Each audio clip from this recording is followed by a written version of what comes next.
Uma simples mensagem de celular seria capaz de derrubar tudo o que eu acreditava sobre família. Depois de 2 meses trabalhando fora do país, voltei para o Brasil esperando descanso, mas o que encontrei foi um texto frio do meu próprio pai dizendo para eu não voltar. E, como se não bastasse, minha irmã mimada, a preferida desde sempre, ainda teve coragem de dizer que eu não fazia falta. Naquele momento, eu poderia ter chorado, discutido, implorado. Mas não fiz nada disso. Eu apenas respondi tudo bem, e foi assim que a vida deles mudou para sempre. Se você acha que já viu histórias de rejeição familiar, espere até ouvir o que aconteceu quando eles perceberam que perderam a pessoa que sustentava tudo sem que ninguém soubesse. Fica comigo até o fim. Você não vai acreditar no desfecho.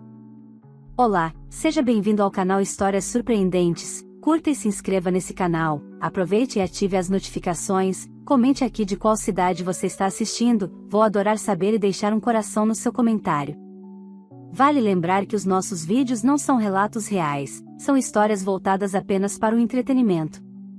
Toda a criação e edição são feitas pelo proprietário do canal. Meu nome é Helena Duarte, tenho 32 anos e trabalho como analista estratégica em uma multinacional de tecnologia em São Paulo. Passei os últimos 2 meses fora do país, em uma viagem de trabalho para Lisboa, completamente mergulhada em reuniões, relatórios e negociações que pareciam nunca acabar. Ir para o exterior sempre havia sido um sonho meu, mas confesso que, dessa vez, embarquei com outra intenção: fugir por um tempo da sensação constante de ser a peça descartável da minha própria família. Enquanto eu via colegas de trabalho sendo recebidos com festas quando retornavam de viagens importantes, eu já sabia que, para mim, não haveria sequer um bem-vinda de volta. Ao contrário, meus pais sempre deixaram claro, de maneiras sutis e outras nem tanto, que a estrela da casa era minha irmã caçula, Isadora, a menina mimada que crescerá ouvindo que tudo nela era especial, enquanto eu servia como apoio silencioso para as conquistas dela. Mas mesmo com essa dinâmica desequilibrada, eu jamais imaginei que minha família seria capaz de cruzar uma linha tão cruel. No dia em que pisei de volta em Guarulhos, ainda com o cheiro de avião preso na roupa, recebi uma notificação que mudou todo o rumo da minha vida. Era uma mensagem do meu pai, curta, direta, sem espaço para interpretação: não volte. Não queremos mais sua presença na família. Seguiremos sem você. Fiquei parada no meio do saguão, sentindo o mundo ao meu redor ficar mudo por um instante. Aquele texto parecia ter sido escrito por um estranho, não pelo homem que, quando eu era criança, me ajudava a montar quebra-cabeças na sala de casa. Antes que eu pudesse reagir, outra mensagem chegou, desta vez, de Isadora: você não faz falta por aqui. E outra: eu sou a preferida da família. Li as 2 mensagens diversas vezes. Não chorei. Não liguei. Não questionei. Apenas respondi: tudo bem. E naquele tudo bem não havia conformismo, havia encerramento. Eles não sabiam, mas a partir daquele instante, não era eu que estava sendo excluída. Eles que estavam perdendo o melhor que eu já tinha oferecido. O que eles não imaginavam era que, enquanto eu trabalhava silenciosamente no exterior, algo mudou dentro de mim. Não era apenas minha carreira que tinha evoluído, eu havia criado conexões, oportunidades e uma clareza emocional que nunca tive antes. E, pela primeira vez, percebi que minha família sempre viveu como se eu fosse uma reserva infinita de favores, dinheiro, organização e estabilidade. Bastou eles acreditarem que poderiam me descartar para revelarem quem realmente eram, e quem eu estava prestes a deixar de ser. Não fiz escândalo. Não apareci na porta da casa deles exigindo explicações. Apenas respirei fundo, puxei minha mala, pedi um carro por aplicativo e segui para meu apartamento. No trajeto, enquanto observava a cidade passando pelas janelas, tomei uma decisão silenciosa, mas definitiva. A partir daquele momento, eu não sustentaria mais as consequências das escolhas deles. Eles haviam declarado guerra emocional achando que eu recuaria. Mas eu aprendi, em anos de rejeição, que o silêncio também pode ser uma arma poderosa. O que eles não previram é que, ao tentarem me apagar, acabariam acendendo a faísca que mudaria tudo, para mim, e para eles. E essa é a história do dia em que minha família achou que me expulsaria da vida deles, mas acabou descobrindo que quem realmente partiu fui eu. e nunca mais voltei. Quando cheguei no meu apartamento naquela noite, deixei a mala na porta e fiquei alguns segundos parada no escuro. Não pensei em acender a luz. Apenas ouvi meu próprio silêncio, como se ele estivesse me perguntando: e agora, Helena? Pela primeira vez, a resposta não me assustou. Eu sabia exatamente o que fazer. Antes mesmo de tomar banho ou desfazer a mala, sentei no sofá e abri meu notebook. Durante meus 2 meses no exterior, eu havia assumido um projeto tão grande que, sem perceber, me tornará indispensável dentro da empresa. Meu gestor em Portugal tinha me dito algo que ficou ecoando: você precisa começar a colocar o seu nome nas coisas que constrói, Helena. Talvez fosse hora de fazer isso na vida pessoal também. Comecei revisando todos os compromissos e responsabilidades que eu mantinha com minha família, e, olhando ali, tudo finalmente fez sentido. A casa onde meus pais moravam. Era eu quem pagava desde a pandemia, quando eles tiveram problemas financeiros.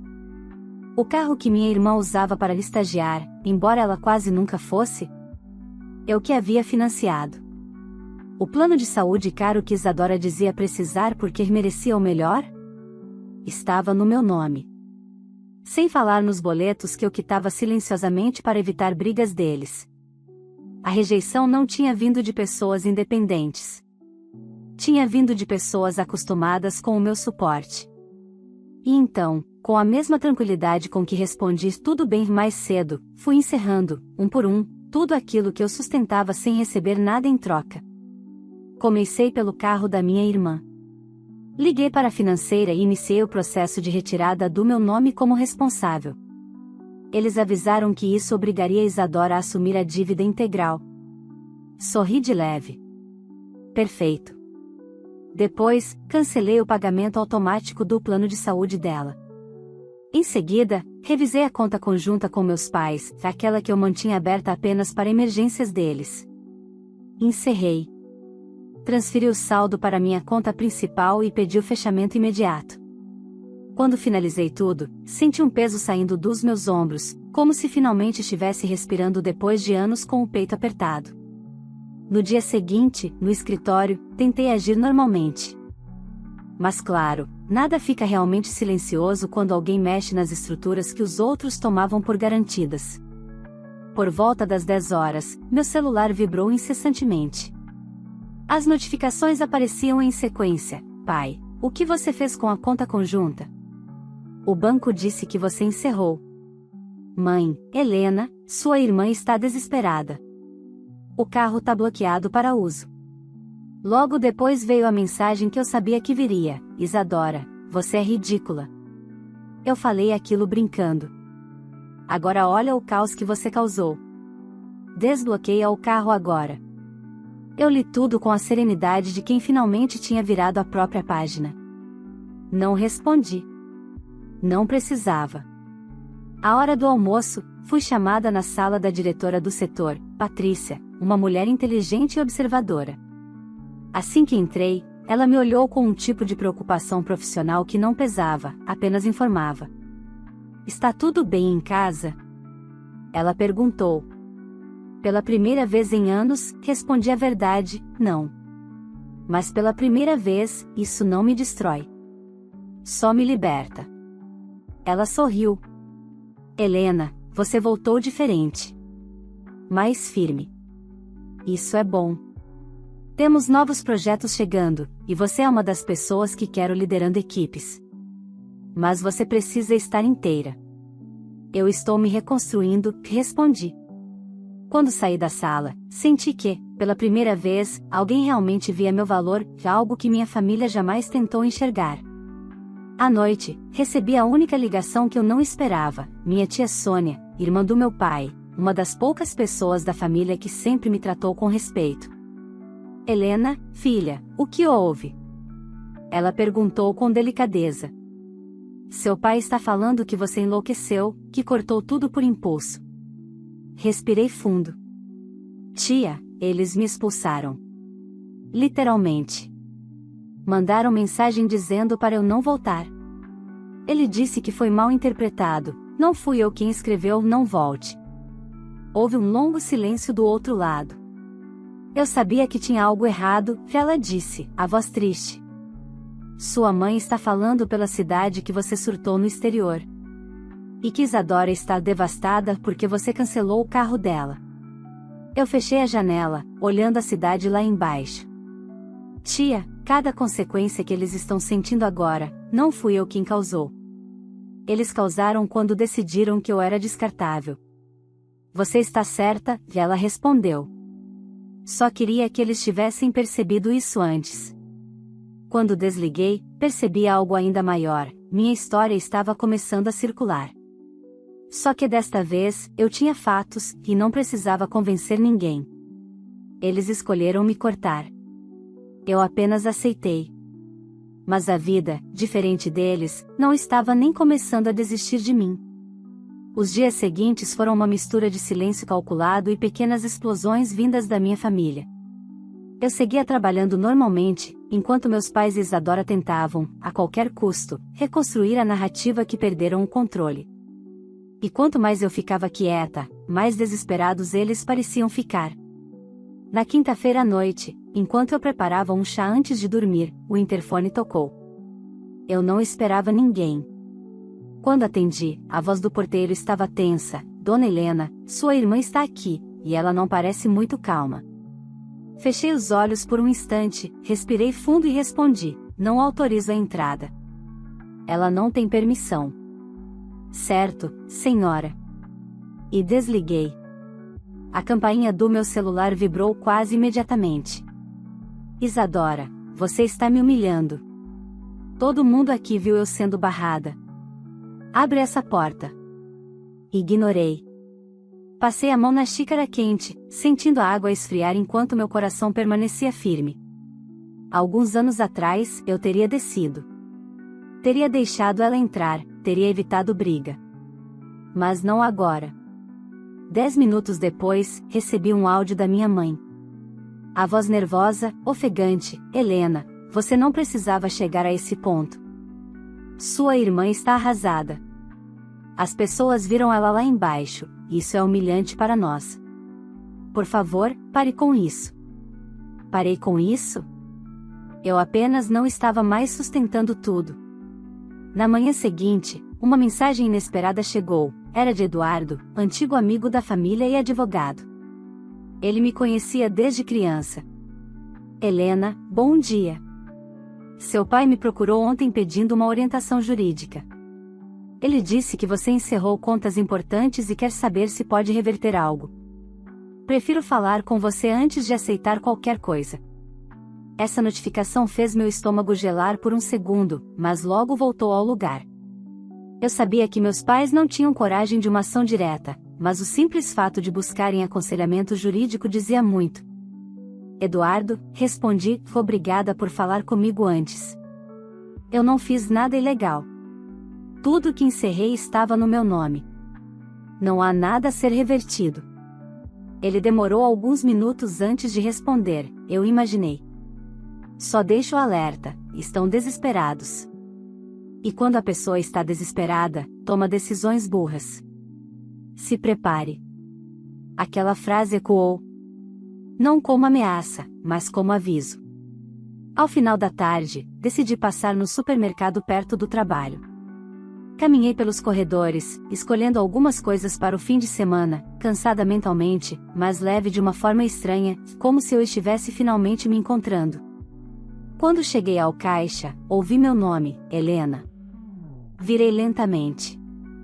Era Camila, amiga de infância da minha irmã, a mesma que sempre repostava as fotos exageradas de Isadora como se ela fosse alguma celebridade. Você sumiu, né?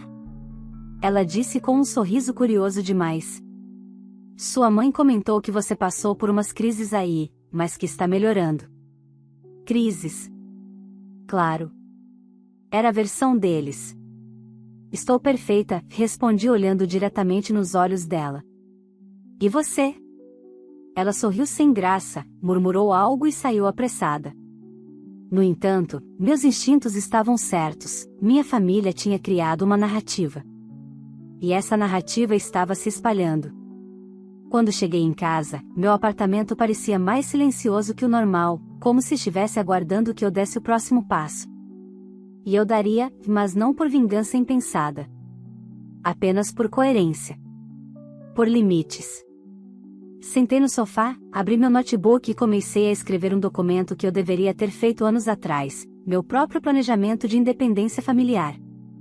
Não era sobre cortar relações. Era sobre impedir acessos.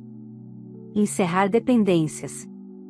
Bloquear tudo aquilo que eles usavam como corda para me puxar sempre que lhes era conveniente. Enquanto revisava meus arquivos, encontrei algo que havia esquecido, um contrato de investimento que eu tinha feito em nome dos meus pais antes da pandemia, um fundo privado cujo rendimento mensal ajudava a pagar algumas contas básicas deles. Nada absurdo, mas o suficiente para manter a estabilidade que tanto ostentavam. Eles nem lembravam que esse dinheiro existia, ou talvez nunca entenderam de onde vinha. Eu havia deixado automático, por comodidade, por carinho, ou talvez por medo do que aconteceria se eu parasse de sustentar tudo. Naquela noite, parei a automação. Não encerrei o investimento, apenas desvinculei meu CPF como responsável pelos depósitos. O fundo seguiria existindo, só não teria mais dinheiro novo entrando todos os meses. Enquanto fazia isso, uma calma estranha me dominou. Eu não estava destruindo nada. Eu estava simplesmente devolvendo a vida deles para as mãos deles mesmos.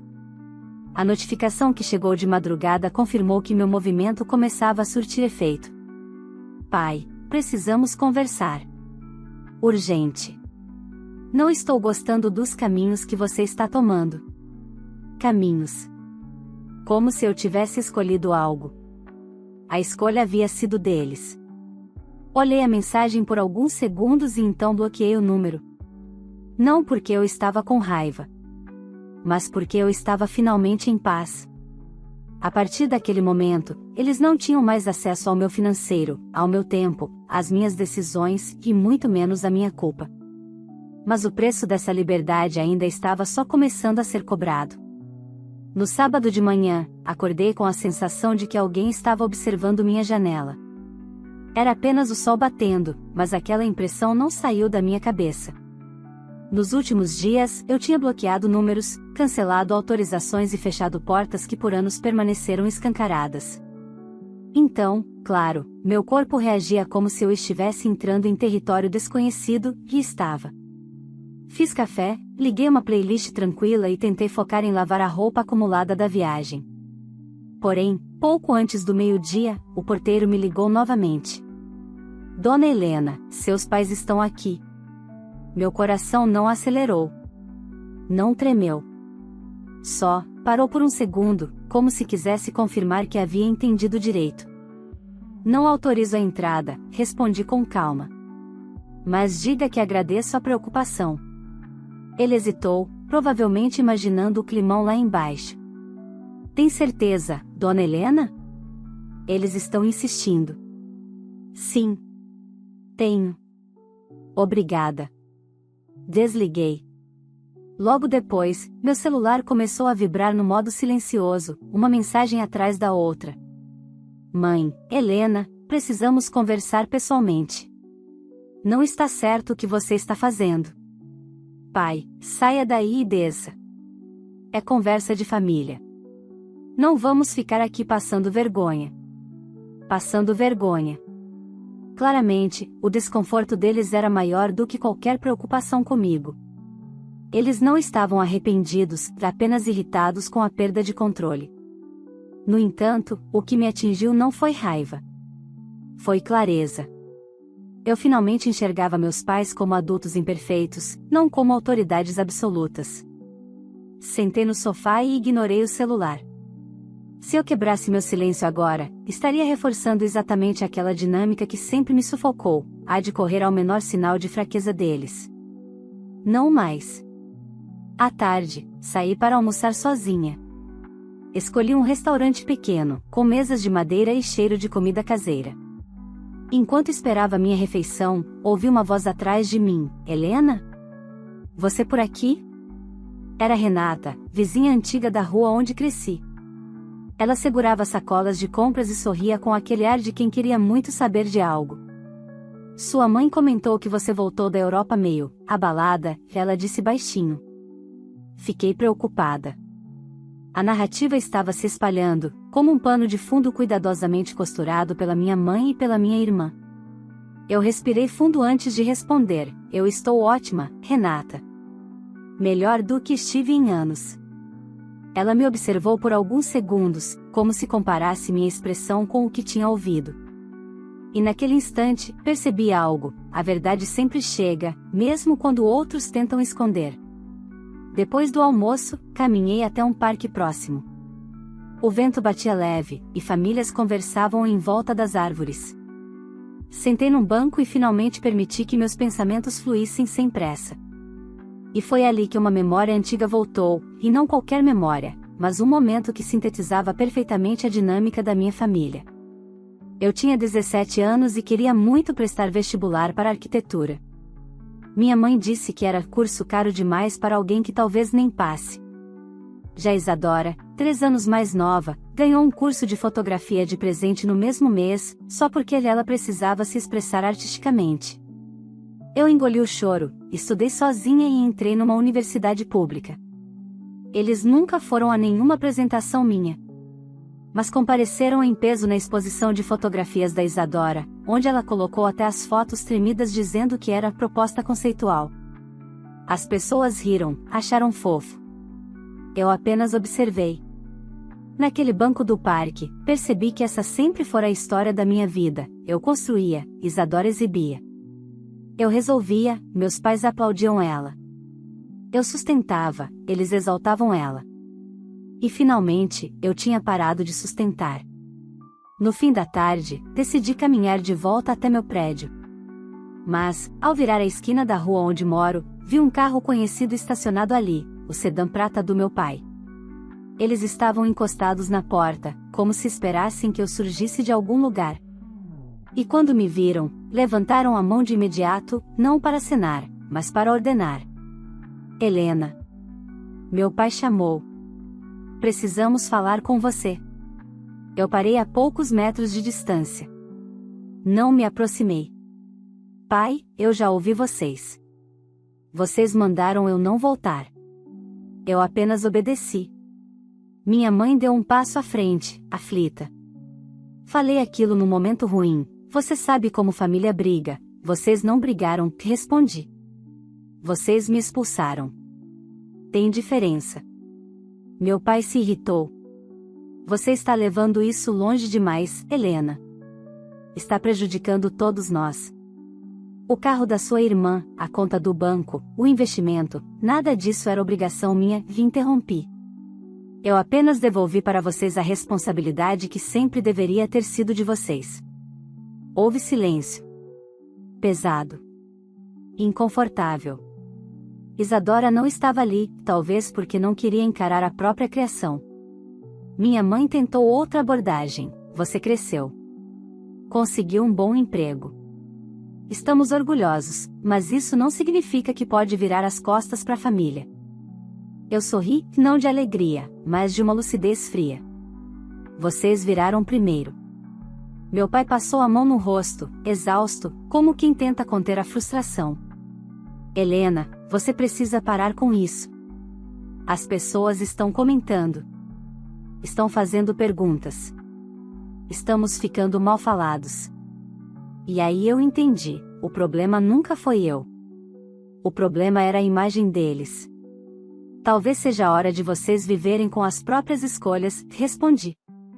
A verdade sempre aparece. Eles me encararam como se eu tivesse virado outra pessoa. Mas eu não tinha virado. Eu apenas tinha parado de ser quem eles precisavam que eu fosse. Quando subi para meu apartamento, ouvi minha mãe chamando meu nome ainda na calçada. Mas dessa vez, não olhei para trás. Fechei a porta e me encostei nela, sentindo algo novo nascer dentro de mim, não raiva, não tristeza, força. Eu tinha finalmente cortado o último fio invisível que me amarrava a eles. Mas, sem que eu soubesse ainda, essa escolha abriria portas que mudariam tudo, de maneiras que nem eles, nem eu, seríamos capazes de prever. Aquela noite terminou de um jeito estranho.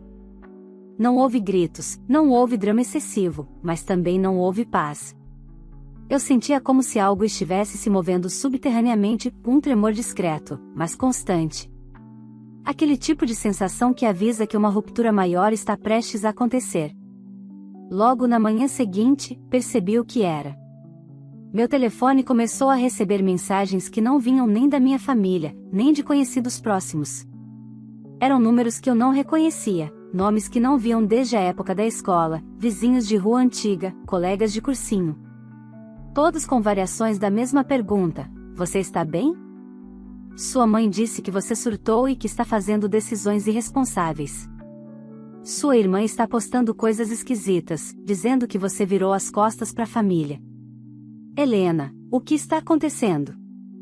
Eu rolei as mensagens, uma por uma, sentindo um misto de incredulidade e um tipo de serenidade dura. Eu sabia que viria. Sabia que Isadora não aceitaria perder o pedestal que sempre teve. Sabia que meus pais reclamariam da ingratidão da filha mais velha. Mas ver aquilo na prática, tão rápido, tão calculado, me deu uma clareza quase dolorida. Eles não queriam a verdade. Eles queriam controle. E agora que eu removeu o acesso, o ataque seria pela reputação. Respirei fundo, apoiei o celular na mesa da cozinha e comecei a fazer algo que nunca tinha feito: deixar o telefone tocar, sem responder ninguém. Por volta do meio-dia, recebi uma ligação inesperada: Patrícia, minha diretora na empresa. Helena, bom dia. Está com um minuto? Meu estômago apertou, mas mantive a voz firme. Sim, claro. Olha, ela suspirou, recebi uma mensagem estranha de um número desconhecido ontem à noite, falando sobre você, sobre comportamento instável, dizendo que você poderia estar envolvida em alguma situação emocional complicada. Não tinha nome, mas falava como se fosse da sua família. Meu corpo gelou. Eu ignorei, claro, ela continuou. Mas achei correto te avisar. Em empresas grandes, boatos voam e às vezes caem nos ouvidos errados. E eu queria que soubesse que estou do seu lado. O seu trabalho fala muito mais alto do que qualquer fofoca. Fechei os olhos por um instante, grata e ao mesmo tempo envergonhada de permitir que minha vida pessoal tivesse chegado à minha carreira, justamente o único lugar onde eu sempre me senti valorizada. Obrigada por me avisar, Patrícia, respondi. Pode ficar tranquila, eu tenho tudo sob controle. E eu realmente tinha. Ou estava prestes a ter. Depois que desligamos, tomei uma decisão simples: não iria permitir que minha família destruísse o que construí. Não mais. Sentei no sofá, abri meu notebook e comecei a reunir capturas de tela, prints das mensagens, datas, horários e cada evidência da manipulação que vinha acontecendo. Não para expor publicamente que eu não era Isadora, mas para me proteger, caso qualquer acusação mais séria surgisse. Enquanto organizava tudo, uma sensação de déjà vu apareceu. Eu passará a vida profissional inteira identificando riscos, analisando cenários, prevenindo danos. E agora estava aplicando isso à minha própria história. No final da tarde, decidi sair um pouco para esvaziar a cabeça. Fui caminhar pelo centro, entre padarias e lojas pequenas, deixando o vento frio de São Paulo bater no rosto. Foi ali que aconteceu. Ouvi alguém me chamar: Helena? Me virei e encontrei Davi, um amigo distante da época da faculdade. Ele parecia realmente feliz em me ver. Faz anos. Ele disse, sorrindo. Te vi em umas fotos da empresa, você tá trabalhando fora, né? Vi algo disso. Conversamos rapidamente sobre eu ter ido para Lisboa, sobre os projetos, sobre meu retorno. Mas, como sempre, os boatos tinham chegado antes. Eu também ouvi umas coisas estranhas sobre você, ele disse com cuidado. Sobre sua família. Sobre você ter tido um colapso emocional. Não estava entendendo nada. Eu soltei uma risada curta, quase irônica. A única coisa que colapsou foi a fantasia deles, respondi. Mas obrigada por perguntar. Ele concordou, compreensivo. Se precisar de algo, estou por aqui. Sério. Você sempre foi a mais sensata da turma. E foi embora. Continuei andando com calma, mas por dentro, uma chama começou a se acender. Não de vingança. De fim. Eu estava cansada. Cansada de carregar culpas que não eram minhas. Cansada de sustentar versões que não me pertenciam. Cansada de ser interpretada por quem nunca se deu ao trabalho de me entender. Quando voltei para casa, vi que Isadora tinha mandado novas mensagens. Você está destruindo a família, Helena. Seja madura pela primeira vez. Não acredito que você está nos expondo desse jeito. Sorri. Expondo? Eu não tinha dito nada a ninguém. Quem se expôs foram eles. Então, chegou a última mensagem. Se você quer guerra, você vai ter guerra. Não me assustou, me confirmou algo. Eles não estavam tentando me recuperar. Eles estavam tentando me recuperar como ferramenta, não como filha. E pela primeira vez em 32 anos, eu percebi que não precisava, nem queria, fazer parte disso. Aquela família não existia mais. E, no fundo, talvez nunca tivesse existido como eu imaginei. Mas o destino ainda tinha um último acerto de contas para colocar entre nós. E ele chegaria muito antes do que qualquer um de nós esperava. A semana seguinte começou com um silêncio estranho. Não havia mensagens, ligações, indiretas circulando pelas redes. Nem mesmo Isadora, que sempre vivia grudada no Instagram, havia postado algo novo. Era como se, de repente, todos tivessem desaparecido. Eu sabia que aquilo não era paz.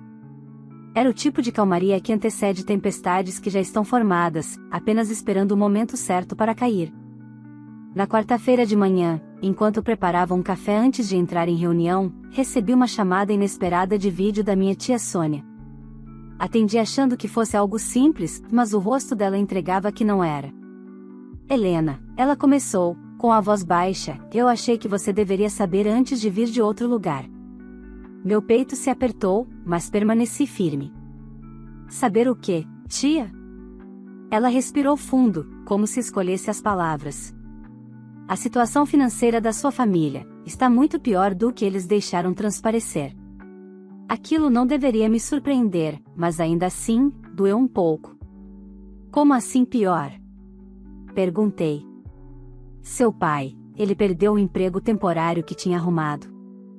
Sua mãe usou quase todo o dinheiro que tinha guardado para manter a casa funcionando. E a Isadora, ela fechou os olhos por um instante, acumulou dívidas altas que eles tentaram ocultar. Fiquei em silêncio, deixando cada palavra encontrar seu lugar dentro de mim. Eles sempre dependeram de você, Helena, minha tia continuou, só que agora não tem mais como esconder. Estão desesperados, mas muito envergonhados para admitir. E, ela olhou direto para mim, muito bravos porque, pela primeira vez, você não apareceu para salvar todo mundo. Senti um nó na garganta, mas não era tristeza, era uma constatação. Eles colhem agora as escolhas que fizeram, respondi com calma. Eu só deixei de carregar o peso deles. Minha tia concordou. Eu sei. Só, não queria que você fosse pega de surpresa se algo pior viesse. Agradeci e desliguei. Por alguns minutos, fiquei parada na cozinha, olhando o vapor subir da xícara. O que eu sentia não era culpa. Era um tipo de libertação amarga, porém necessária. À tarde, recebi uma notificação do banco. Uma movimentação estranha tinha sido tentada na antiga conta conjunta, aquela que eu já havia encerrado. Meu coração acelerou por um segundo, mas ao abrir o aplicativo, o alívio veio rápido, a tentativa havia sido barrada. No mesmo minuto, meu celular vibrou com força. Pai, você fez a gente passar vergonha no banco. Não era para ter fechado aquela conta. Agora não temos como pagar algumas coisas. Resolva isso. Resolva isso. Sempre essa frase. Sempre esse papel. Eu apaguei a mensagem sem responder. Na manhã seguinte, a diretora Patrícia me chamou novamente. Mas desta vez, seu tom era totalmente diferente, quase empolgado. Helena, tem uma novidade. A empresa quer te promover. Seu trabalho no exterior chamou a atenção da diretoria internacional. E, ela sorriu, querem você liderando uma nova equipe em Lisboa, de forma permanente. Salário maior, auxílio moradia, bônus anual. É uma oportunidade rara. Fiquei em silêncio por alguns segundos, absorvendo tudo. A vida me oferecia uma porta tão grande que quase iluminava a sala inteira. Você aceita? Ela perguntou. Eu sorri, não de surpresa, mas de uma paz que eu não lembrava de sentir. Sim. Eu aceito. Saí da sala com o coração leve, como se tivesse deixado para trás o peso de uma década. No caminho para casa, percebi que Lisboa tinha sido o lugar onde tudo começou a mudar, e agora seria o lugar onde eu recomeçaria de vez. Mas antes de embarcar para a nova vida, ainda havia um último capítulo a fechar. Na noite anterior à minha viagem, deixei um envelope na caixa de correio dos meus pais. Não era mensagem emocional, nem pedido de reconciliação. Era apenas um documento simples, a transferência definitiva da responsabilidade deles sobre tudo que sempre foi deles. Uma carta curta acompanhava: da mesma forma que vocês escolheram seguir sem mim, estou seguindo sem vocês. Desejo que encontrem o próprio caminho, como eu encontrei o meu. Helena. Não havia raiva. Não havia mágoa explícita. Apenas fim. No dia do embarque, sentei perto da janela do avião, observando São Paulo diminuir lá embaixo. Pela primeira vez, a sensação não era de fuga, era de libertação. Minha família sempre achou que eu não voltaria porque estava perdida. A verdade era outra, eu não voltaria porque finalmente me encontrei. E nunca mais aceitaria ser tratada como reserva de ninguém. O passado ficou onde precisava ficar. E eu, pela primeira vez, também. Se você chegou até aqui, me conta uma coisa: o que você teria feito no lugar da Helena? Você teria cortado os laços depois de tudo que ela passou, ou tentaria perdoar a família? Quero muito saber sua opinião, porque cada história tem um impacto diferente em quem vive e em quem escuta. Então já aproveita e deixa seu comentário aqui embaixo, dizendo o que você faria e também de qual cidade você está assistindo esse vídeo, para que eu possa passar lá nos comentários e deixar um coração especial para você. E se essa história te prendeu do começo ao fim, não esquece de curtir o vídeo, porque isso ajuda demais o canal a crescer e a trazer ainda mais histórias emocionantes como essa. Também te convido a se inscrever no canal e ativar o sininho para não perder nenhum episódio das próximas histórias que estamos preparando com todo carinho. E claro, se você lembrou de alguém enquanto assistia, um amigo, amiga, familiar, compartilhe esse vídeo. Às vezes, uma história como essa abre os olhos de muita gente. Obrigado por estar aqui. Vale lembrar que os nossos vídeos não são relatos reais, são histórias voltadas apenas para o entretenimento. Toda a criação e edição são feitas pelo proprietário do canal.